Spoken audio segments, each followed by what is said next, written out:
So what's good, YouTube family? This your guy DJ Bless One. Thank you for watching another episode of I Smoke Hip Hop Live. So there's a lot going on in the news today about Deion Sanders. So there's a lot of rumors circulating around Deion Sanders and the head coaching vacancy for Texas A&M.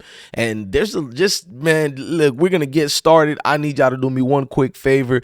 I want y'all to smash that like button, hit that notification bell, and thank you for rocking out with the I Smoke Hip Hop Live platform. Salute to one of the representation lawyer attorneys from the Young Dolph case, who wife hit me up. Blessings to you, and definitely we'll start this the right way. So what's going on right now, man? It's a lot of things around Deion Sanders' name. So basically, Texas A&M is on a search for a new head coach after the firing of Jimbo Fisher after 6 seasons with a buyout of $77 million.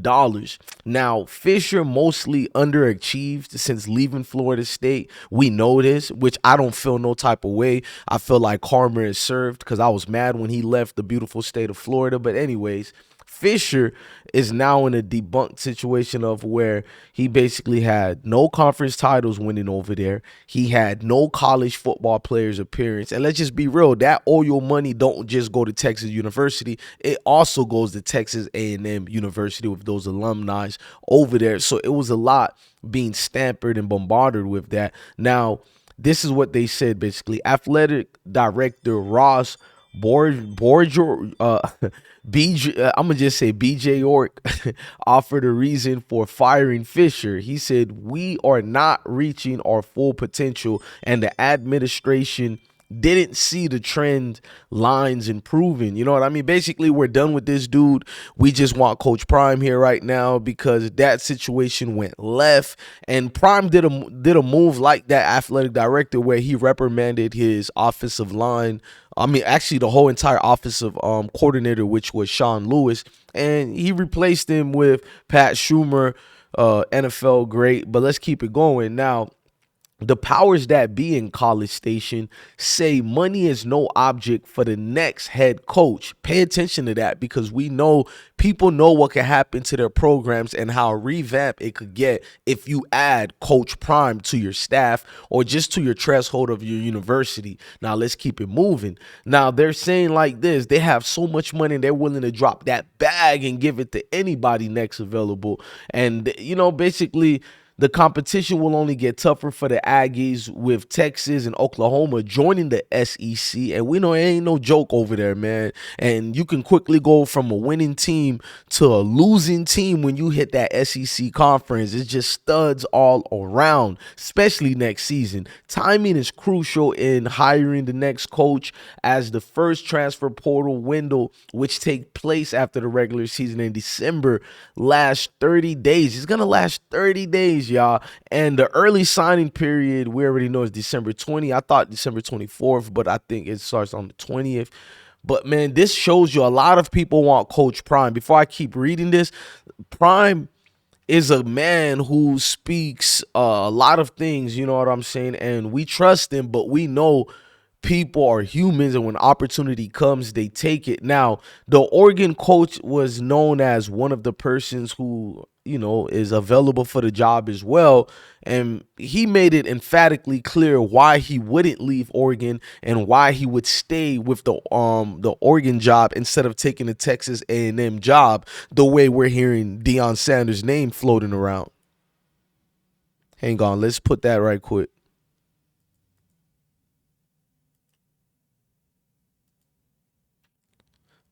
Now, seeing McClain leave like that. Okay, you guys did not McClain. I apologize. We'll get to McClain a little bit later. Let's go to Dan Lanning's decision to leave. I mean, to stay at Oregon. A lot of coaches hang on to these moments and they don't do anything or don't say anything. One, because they don't want egg on their face when they decide to do something else, right? Two, because they're concerned about things that I'm not concerned about, like getting a better contract. Like, I'm taken care of extremely well here at Oregon. I have the resources I need here at Oregon to be really, really successful. I'm not motivated by that. I'm motivated by winning. I'm motivated by being elite here. And our players deserve my complete focus. Our fans deserve the best product on the field. So it's outside noise. It didn't matter before. It doesn't matter now. I'll continue to say it till I'm blue in the face. I want to be here at Oregon. That hasn't changed. That won't change. Now, A lot of Deion Sanders, Coach Prime, also responded to these alleged allegations of him leaving the university, and he had a lot to say about it, and he swiftly spoke that away. Now, he said this: Deion response quickly went into a whole lot of tit for tats on what people thought he should do or thought it should be. So when Dion replied, the first thing he said, "I want to win a game. You think I sit down and think about that kind of stuff?" Sanders said when asked about ESPN personality Stephen A. Smith's insistence that the pairing needed to happen. So you got Stephen A. is going around saying that this is going to happen and it should happen. And y'all can get mad at Stephen A. Smith all you want or get mad and turn down things. Stephen A. usually is correct when he talks about coaches who are leaving and being moved, or even players being moved around. He may get free agency wrong.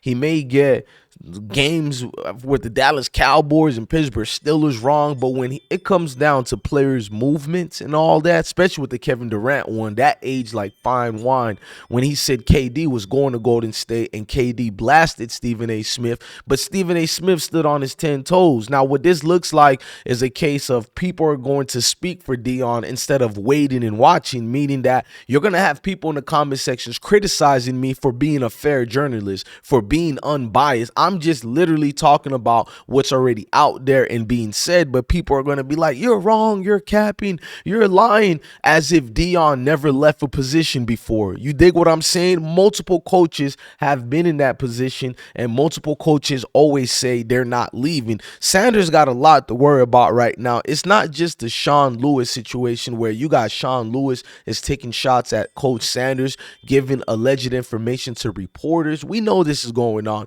Then you got Sean Lewis being deemed as the next coach for Michigan State next year. You don't know what's going on in the trenches of that Colorado football program. We can say we're rooting for Colorado, but many of us are only rooting for Colorado because Coach Prime went there. Let's not lie. Let's be honest, because to see all these people in the comments, and you know damn well they never were rooting for Colorado until Coach Prime got there, it behooves you to calm down and leave your emotions out of this and just speak from a grown-up position about these regular conversations. Now, at the end of the day, you got Cromani McClain allegations about him leaving, but then you got one who actually did leave the program after committing, which is Winston Watkins, the cousin of Jalen and Sammy Watkins. This guy is a stud. He does things the right way as far as what we could see. Now, he decommitted and already said why he needed to decommit from Coach Prime, and he wrote a lengthy statement. You guys could pause it and read it. I'm not about to read this whole thing right now, but he said he thinks Coach Prime is not going to be here for 2025. He didn't say it like that, but we know Watkins basically don't trust Deion, and he thinks Deion is going to leave based on me just seeing the fact that he said he's waiting to see if Coach Prime would still be here. You know what I mean? In 2025, when he's eligible to go to the NCAA and play. So that tells you what is he hearing behind the scenes. As much as you guys who are not in the in known and now you want to get emotional at anybody who talks about these things, you're just making yourself look very clownish, because these people who are actually in the known of things, they're probably being told things that's very substantial, and it's not just rumors and gossip, especially when you see the things going on with Sanders. Now, McClain is getting praise. I mean, I'm talking about Cromani McClain. He's getting praise from Deion after the benching situations or whatever, but it's like, was the things that were going on with Cromani enough to cause this stud to transfer out of, you know what I'm saying, the university? That's what I'm trying to think, bro, because you seen what Prime posted here. You guys could read his statement towards Cromani. I'm not going to read it because we're trying to go with this news story here, but that's enough to make a player not stay with your program. He might say the right things right now and act like he's just fighting a tough fight, but those were enough things to bruise an ego. You know what I mean? I don't know where people have this in mind, but I really feel with Cromani, things kind of went left and is beyond repair. My personal opinion, you guys can get mad at me, but when that transfer portal opens up, we'll see what I'm talking about. Now, when you're looking at the big picture is you still got a team that improved. They only won one game last year and they won 4 games so far. You know what I mean? But they've lost 4 in a row.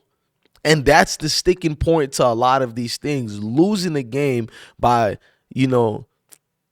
few numbers or whatever is okay. That shows you're fighting or whatever. But when you lose that much in a row, it becomes a little problem. It's not to me, because I've seen where Colorado came from and how they've grown. But the problem is, the issue people have is with Deion Sanders and the moves. And you guys can get mad when people are saying it, but you can't act like he's perfect and like his stuff don't stink. Now, did media journalists out there seem to be out to get him? Yes, I agree with that. It seems a lot of people coerced things together and got together to speak down on him and ready not to see a man who looks like him to be arrogant as he is.